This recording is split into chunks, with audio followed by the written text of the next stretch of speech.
এর প্রথম পর্যায়ক্রমিক পরীক্ষার এখানে একটা মডেল বাংলা প্রশ্ন দেওয়া হলো। ইলিয়াস কত বছর বয়সে সর্বহারা হয়ে পড়েছিল?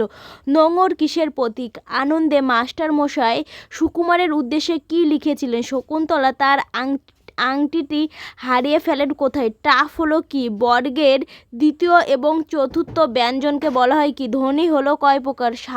সাধু থেকে সাধু এটি কোন ধরনের পরিবর্তন?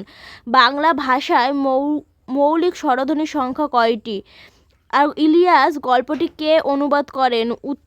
উচ্চনাদ কলিঙ্গ কিসের ডাক শোনা যায়? এ লজ্জা আমি কোথায় রাখবো? কোন লজ্জা? রাজা দুষ্মন্তের শ্যালকের কাজ কী ছিল? বিধিশেখর চলিত ভাষা ছেড়ে সাধু ভাষা ব্যবহার করেছিল কেন? সন্ধিবিচ্ছেদ করো। নীরব। সন্ধিবিচ্ছেদ পিতৃলয়।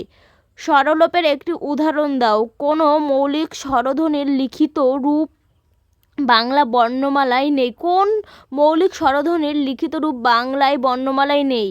3-এর জন্য ইম্পর্টেন্ট। না পায় দেখিতে কেহ রবিন কিরণ। কারা কেন রবিন কিরণ দেখতে পায়নি? শকুন্তলা অপমানিত হলেন রাজসভায়। শকুন্তলার এই অপমানের কারণ কি ছিল?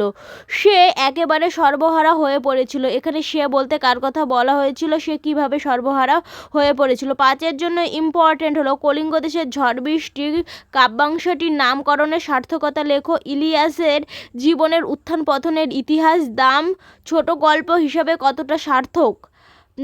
আর 5-এর জন্য আরও ইম্পর্টেন্ট হলো তারক চাটুর্যের কাছ থেকে প্রফেসর শঙ্কর ডায়েরির প্রাপ্তির কাহিনী নিজের ভাষায় লেখো।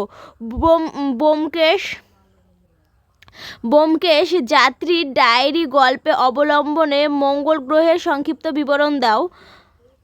ভাব সম্প্রসারণ করো। যা রাখি আমার তরে মিছে তারে রাখি, যা রাখি সবার তরে সেই শুধু রবে। আর 2 হলো যারা শুধু মরে কিন্তু নাহি দেয় প্রাণ, কেহ কভু তাদের করেনি সম্মান।